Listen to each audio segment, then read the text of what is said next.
Halo Sobat Sehat semua, Assalamualaikum warahmatullahi wabarakatuh. Salam jumpa kembali dengan saya Sugito di channel Berbagi Sehat, channel edukasi dan motivasi seputar asam lambung, GERD, anxiety, psikosomatis berdasarkan pengalaman saya sebagai orang yang pernah mengalami gangguan asam lambung, GERD, anxiety, psikosomatis. Harapan saya khususnya kepada teman-teman yang masih dalam gangguan asam lambung, GERD, anxiety, psikosomatis setelah menonton video ini akan dapat tersugesti dan termotivasi untuk dapat cepat sembuh. Saya bisa sembuh, insya Allah teman-teman pasti juga bisa sembuh, badai pasti berlalu. Baiklah teman-teman, pada kesempatan kali ini saya akan berbagi seputar asam lambung, GERD, anxiety, psikosomatis dengan topik anxiety disorder karena ditakuti oleh pikiran sendiri. Baiklah teman-teman ya, sebelum saya lanjutkan, tolong yang belum subscribe channel ini, klik subscribe dan loncengnya, supaya teman-teman tidak ketinggalan konten video-video berikutnya. Dan jika suka, klik like, selalu bagikan ke sosial media teman-teman. Semoga bermanfaat buat kita semua. Baik, kita lanjutkan. Jadi topik kita kali ini adalah anxiety disorder. Itu terjadi karena ditakuti oleh pikiran kita sendiri. Teman-teman semua perlu kita sadari bahwa gangguan asam lambung, GERD, anxiety, psikosomatis yang disebabkan oleh multifaktor ya, baik itu faktor fisik maupun faktor psikis dengan sensasi yang sangat beragam ya, mulai dari ujung rambut sampai dengan ujung kaki yang sering kita kenal sebagai 1001 rasa sensasi, memang sungguh luar biasa, sungguh dahsyat dan perlu kita tangani dengan bijak agar gangguan ini dapat cepat membaik hingga sembuh total. Nah, khusus pada session kali ini ya, saya sharingkan hal ini mengingat ya yang namanya anxiety disorder atau kecemasan berlebih ya, itu memang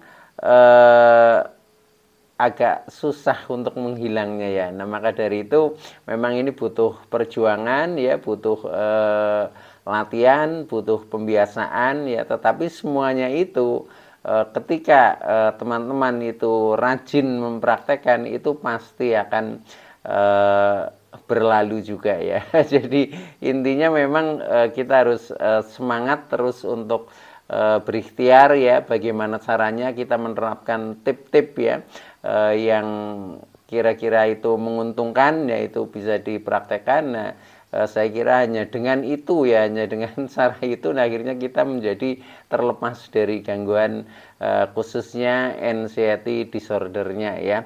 Dan ini buat kita-kita yang mengalami ini memang ya mau tidak mau ya kita harus berproses ya, berproses, harus istilahnya mau berjuang ya, berjuang demi kesembuhan kita ya, karena siapa lagi kalau bukan diri kita sendiri yang istilahnya berjuang ya, karena kita sendiri juga yang mengalami dan kita yang merasakan. Nah, untuk itu maka tolong ya simak video ini sampai dengan selesai supaya tidak gagal paham, dan alangkah baiknya jika teman-teman juga menonton video-video saya yang lain, karena di setiap video itu saling berhubungan, saling melengkapi, sehingga pemahaman kita tentang seputaran gangguan ini jauh menjadi lebih komplit ya.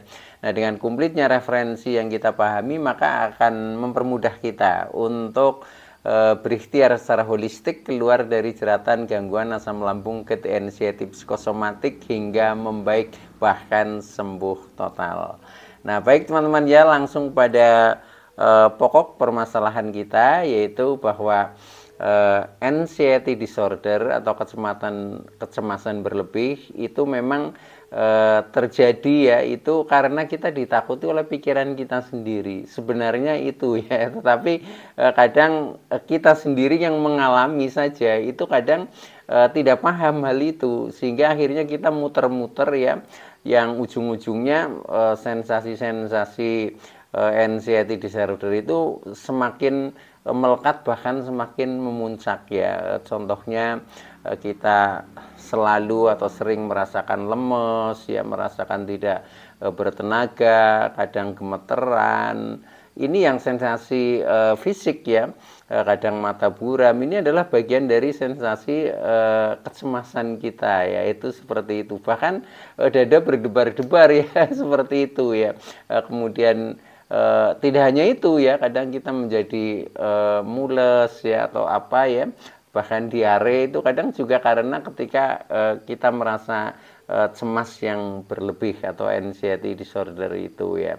Nah, belum rasa-rasa yang secara psikisnya yang kita kadang seperti serba ketakutan, kecemasan ya, was-was, kemudian ini apa istilahnya tidak bisa beraktivitas yang maksimal. Nah, ini karena dari mental kita ya yang dirundung kecemasan itu ya, sehingga kita menjadi serba takut gitu loh. Walaupun itu sebenarnya ilusi, jadi ketakutan itu memang sumbernya sering ditimbulkan dari pikiran sendiri. Jadi kalau kita sadari bahwa orang-orang yang mengalami gangguan anxiety disorder itu sebenarnya ditakut-takuti oleh pikiran kita sendiri, yang sebenarnya itu kadang lebih banyak sifatnya ilusi dan halusinasi. Tetapi ya kadang kita susah juga untuk menghindar seperti itu, karena ketika memang perasaan kita belum bisa istilahnya kuat ya, belum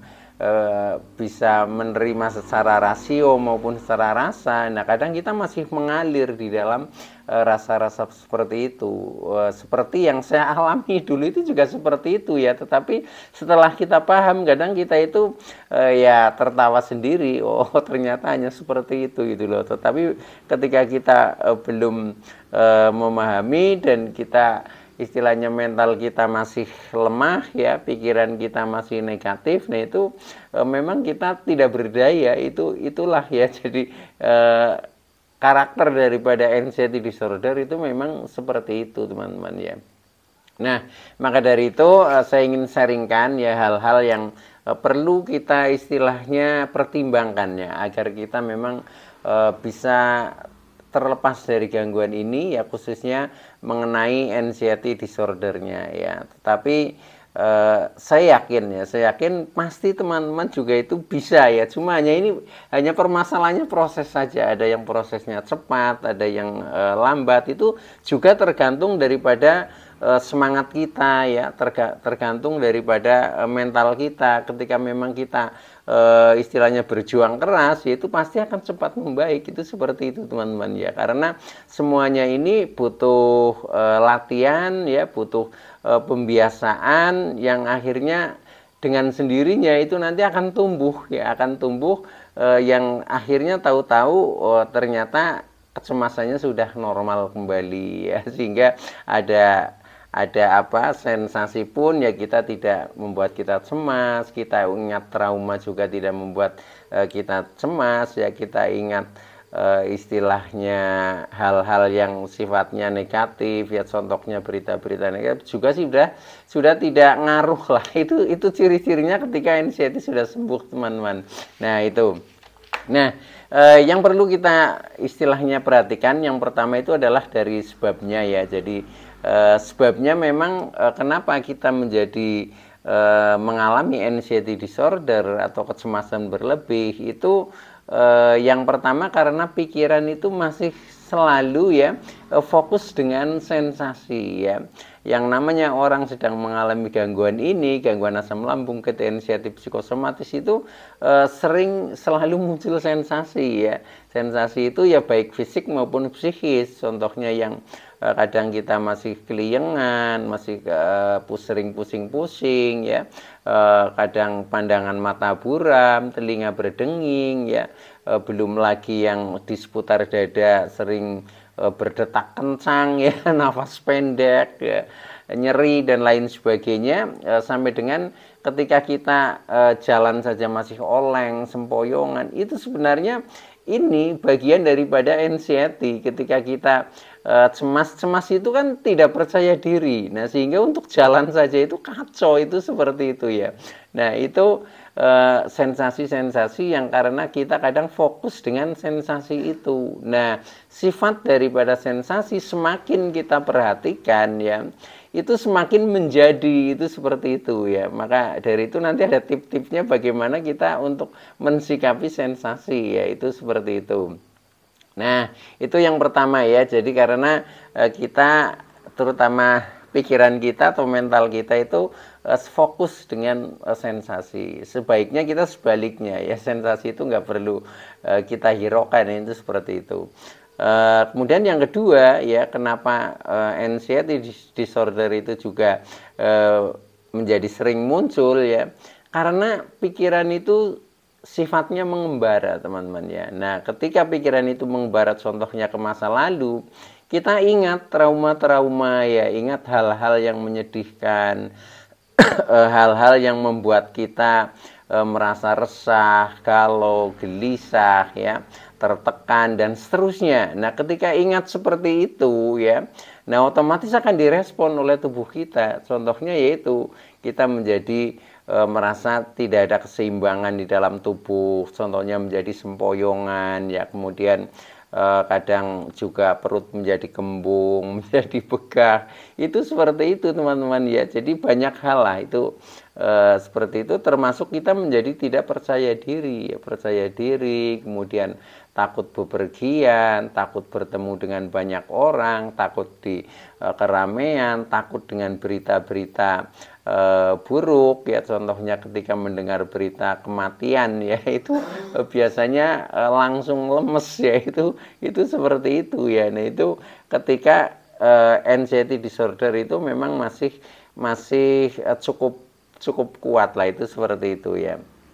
Nah, itu sebabnya karena dari pikiran kita sendiri, yaitu pikiran kita yang mengembara lah, contohnya mengembara ke masa lalu, kita ingatnya hal-hal seperti tadi itu yang saya sebutkan ya. Nah, kemudian ketika pikiran juga mengembara ke masa depan ya, masa-masa yang belum kita lalui, itu juga kadang kita kan penuh kekhawatiran. Nah, ini akhirnya muncul jangan-jangan ya, jangan-jangan kambuh, jangan-jangan tidak sembuh, jangan-jangan terkena penyakit berat, jangan-jangan mendekati kematian dan seterusnya. Nah, ketika seperti itu ya sudah, rasa cemas itu menjadi semakin menakuti diri kita, yang sebenarnya ya itu hanya ilusi pikiran kita yang karena kita krisis PD ya, krisis percaya diri.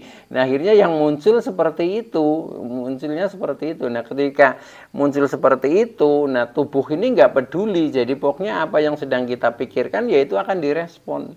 Nah, sehingga memunculkan semakin banyak munculnya sensasi. Nah, itu seperti itu.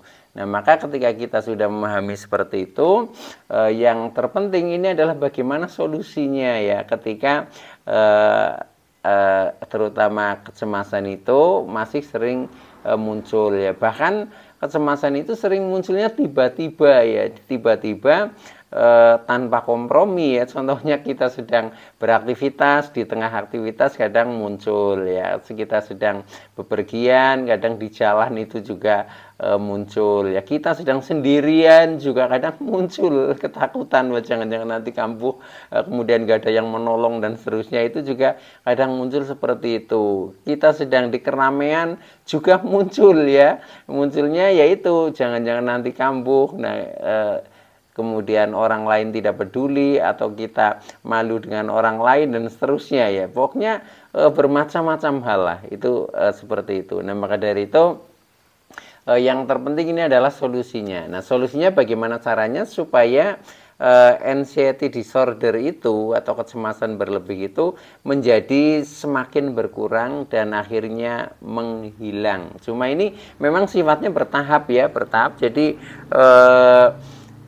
ya makanya yang penting progres ya, walaupun berubah sedikit demi sedikit ya, tetapi lama-lama itu akan menghilang juga, itu seperti itu. Nah, solusinya adalah yang pertama ya. Yang pertama, supaya kita tidak selalu mengalami anxiety disorder atau kecemasan berlebih, yang pertama adalah melatih mental ya atau pikiran untuk masa bodoh dengan sensasi. Ternyata masa bodoh juga butuh latihan ya, butuh latihan dan harus kita sadari ya, harus kita sadari. Jadi masa bodoh, cuek itu juga butuh latihan ya, karena pikiran itu sifatnya fokus ya, fokus misalkan dengan sensasi ya sudah yang dipikirkan itu, jangan-jangan itu ya. Nah, maka dari itu ini harus dilatih. Nah, caranya melatih bagaimana? Caranya harus diucapkan ya, diucapkan. Jadi untuk masa bodoh itu bisa dituntun dengan kata-kata teman-teman ya, dengan kata-kata. Jadi diucapkan berulang-ulang bahkan ya. Contohnya afirmasi positif, yaitu ketika kita sedang cemas ya, katakan saja misalkan saya tidak cemas, saya berani ya, ini hanya sensasi hanya numpang lewat ya. Faktanya saya baik-baik saja, tidak apa-apa, saya sehat walafiat. Contohnya seperti itu, selalu ucapkan saja ya. Nanti akhirnya kita menjadi kuat mental kita itu loh. Tetapi tanpa kita istilahnya tuntun dengan kata-kata itu susah.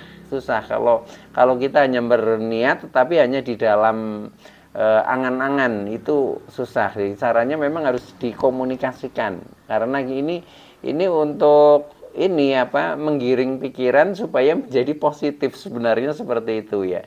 Nah, akhirnya kalau sudah seperti itu nanti mental kita akan tumbuh menjadi kuat. Oh ya, ternyata saya sehat-sehat saja kok, seperti itu. Nah, akhirnya respon tubuh mencerminkan orang sehat. Nah, akhirnya kita menjadi membaik lagi, itu seperti itu. Nah, afirmasi itu ya, itu semakin direpetisi itu semakin ngefek di dalam tubuh kita ya. Apalagi kalau kita sudah terbiasa, itu ibaratnya sabdo dadi lah. Sabdo dadi itu sekali ucap itu langsung manjur, apa yang diucapkan itu akan terwujud. Nah, itu sabdo dadi namanya. Itu seperti itu. Tapi kalau kita istilahnya masih pemula, kan anggap saja latihan, yaitu biasanya tubuh itu belum begitu connect. Nah, itu maka harus diulang-ulang. Nah, itu juga proses teman-teman ya, itu seperti itu. Nah, kemudian selain istilahnya kita berusaha masa bodoh, yaitu dengan cara tadi ya, mengucapkan afirmasi positif. Nah, kemudian juga usahakan pikiran itu terkendali. Jadi stop berpikir negatif ya. Yaitu berpikir negatif itu tadi yang jangan-jangan nanti pingsan, jangan-jangan kambuh, jangan-jangan tidak sembuh. Nah, itu hilangkan. Justru itu hilangkan bersama kita melakukan afirmasi. Contohnya itu, kita afirmasikan saya tidak apa-apa, saya baik-baik saja, ini hanya sensasi hanya numpang lewat, faktanya saya sehat walafiat, begitu seterusnya ya. Itu pasti nanti akan menjadi mental kita kuat. Nah, akhirnya respon tubuh juga menjadi baik-baik saja. Nah, itu yang tip yang pertama ya, itu seperti itu. Jadi melatih mental atau pikiran itu. Nah, kemudian yang kedua, bisa dengan lakukan kegiatan ini yang melibatkan panca indera. Ini sebenarnya untuk mengalihkan fokus. Yang tadi pikiran ini fokusnya terhadap sensasi yang kita rasakan. Nah, ini supaya mudah mengalihkannya, supaya tidak fokus kepada sensasi, maka caranya adalah lakukan kegiatan yang melibatkan panca indera. Contohnya melibatkan panca indera, contohnya kegiatan-kegiatan yang sifatnya kita menjadi aktif, kita melihat, kita mendengar ya, kita berucap, itu seperti itu. Contohnya misalkan kita melakukan kegiatan hobi kita ya, dengan bernyanyi, berkaraoke. Nah, ini kan kita fokus terhadap ini, terhadap suara kita sendiri ya, fals atau tidak. Mungkin kalau sambil membaca teks juga pandangan kita fokus ke teks ya. Nah, artinya pikiran menjadi beralih, yang tadinya pikiran memikir sensasi, akhirnya memikir ini kegiatan yang sedang kita lakukan itu. Nah, itu cara mengalihkan pikiran itu seperti itu. Termasuk bisa juga misalkan yang kita contohnya bernyanyi atau berkaraoke tidak suka, mungkin sukanya hanya mendengarkan, ya dengarkan saja. Kalau saya dulu itu sering ini apa, nyetel itu musik hanya di HP ya, kemudian pakai handset ya, taruh di sini ya, di telinga. Nah, itu setel keras ya, setel keras kalau sedang cemas ya. Nah, itu akhirnya cemasnya terkalahkan karena fokus pikiran kita terhadap ini lagu yang sedang kita dengarkan. Itu seperti itu paling mudah ya. Makanya saya kalau bepergian itu selalu saya bawa handset. Misalkan sedang di ini apa, perkumpulan banyak orang, kan tidak mengganggu sebelahnya. Kita setel saja di HP, kemudian kita masukkan handset. Itu nanti cemasnya akan menghilang, teman-teman. Itu silahkan coba aja. Nah, itu karena apa? Karena indera pendengar kita itu terangsang di situ, sehingga kita tidak fokus lagi terhadap kecemasan yang sedang kita alami. Itu seperti itu. Atau mungkin dengan kita melalui panca indera yang lain, contohnya kita sedikit makan ya, sedikit minum ya. Nah, itu juga bisa ya, karena ketika makan kan kita merasakan entah itu asin, entah itu ini apa, manis ya, panas atau dingin, kan kita rasakan. Nah, ketika kalau bisa itu makanan-makanan yang tajam rasanya, itu pasti juga akan mengalihkan pikiran kita. Itu caranya seperti itu. Atau kita memanfaatkan pandangan ya, pandangan supaya berubah. Nah, otomatis kita harus contohnya pindah ruang ya, sedikit berjalan. Kalau tadinya di dalam ruang, kita keluarlah sedikit. Nah, akhirnya kita ini pandangannya aktif ya, pandangan aktif. Nah, akhirnya juga bisa ini apa, mengalihkan pikiran yang tadinya dari cemas menjadi ke apa yang sedang kita lihat. Itu seperti itu. Nah, itu melakukan dengan melibatkan panca indera, yaitu seperti itu. Termasuk hal yang lain juga indera perasa kita ya, contohnya dipijit-pijit itu sebenarnya bisa juga, pijit-pijit juga ya, katakanlah di sini ya, kemudian di sini seperti tapping lah. Itu kan di video saya yang lalu pernah saya sharingkan, yaitu tentang tapping ya. Jadi afirmasi tapping ya, itu juga luar biasa. Itu juga untuk bisa mengatasi untuk ketika kita sedang mengalami anxiety disorder, itu seperti itu. Itu bisa ditonton kembali ya, video-video yang lalu itu. Nah, kemudian juga selain itu ya, lakukan pernafasan, terutama di saat kita sedang kosong dari aktivitas, yaitu lakukan pernafasan ya. Nah, karena dengan pernafasan kita bisa fokus hadir saat ini di momen ini. Itu seperti itu. Jadi apa yang sedang kita lakukan, nah itu kita menjadi fokus dengan cara mengembalikan ke nafas. Atau ketika pikiran sedang mengembara, entah itu ke masa lalu, entah itu ke masa datang, menjadi kembali di saat ini. Nah, itu caranya dengan kita mengamati nafas. Nah, itu juga luar biasa karena lewat pernafasan yang mendalam dan lambat itu membuat rileks, teman-teman. Jadi entah itu rileks pikirannya, perasaannya, emosinya, bahkan getaran-getaran tubuh kita. Contohnya denyut jantung pun jadi agak melambat ketika itu sedang berdetak dengan kencang. Yaitu memang cara mengeremnya itu hanya dengan nafas. Itu seperti itu. Nah, maka dari itu rajin-rajinlah olah nafas ya. Bahkan saya sampai dengan sekarang ya, ketika sedang rileks ya atau apa, pasti saya itu olah nafas, teman-teman. Walaupun orang-orang di sekitar kita itu nggak tahu itu seperti itu, karena nafas kan bisa dilakukan kapan saja, di mana saja. Itu kan seperti itu, karena orang hidup kan selalu bernafas, cuma kadang kita tidak menyadari. Nah, ini kita sadari gitu loh, kita sadari dan kita rasakan bahwa kita sedang menghirup atau sedang mengeluarkan nafas. Nah, itu caranya seperti itu supaya pikiran itu tidak lari kemana-mana ya. Nah, caranya diberi tugas tapi ringan, hanya untuk mengamati nafas. Itu termasuk di dalam meditasi juga seperti itu teman-teman ya, sehingga kita jauh menjadi lebih merasa tenang, nyaman dan damai seperti itu. Nah ketika kita merasa tenang, nyaman dan damai, kecemasan itu juga tersisih. Itu maksudnya seperti itu ya. Itu latih saja ya, latih saja. Kalau kita belum sering melakukan itu memang apa-apa seperti nggak ngaruh ya. Tetapi ketika kita sudah rajin melakukan ya, itu luar biasa. Itu coba saja ya. Nah itu. Nah selain itu kan juga pernafasan ya, dengan kita rajin olah nafas juga ini akan menguatkan ya otot-otot diafragma ya, kemudian ini otot-otot esophagus itu jauh menjadi kuat, sehingga kita juga tidak mudah mengalami GERD, itu seperti itu ya. Jadi itu rajin pernafasan. Nah yang terakhir ya, kita selalu mensyukuri apa adanya ya. Jadi jangan suka mengeluh ya, pokoknya apa adanya itu kita syukuri. Nah dengan seperti itu nanti kita menjadi semakin damai ya, akhirnya kecemasan juga akan menghilang. Itu seperti itu.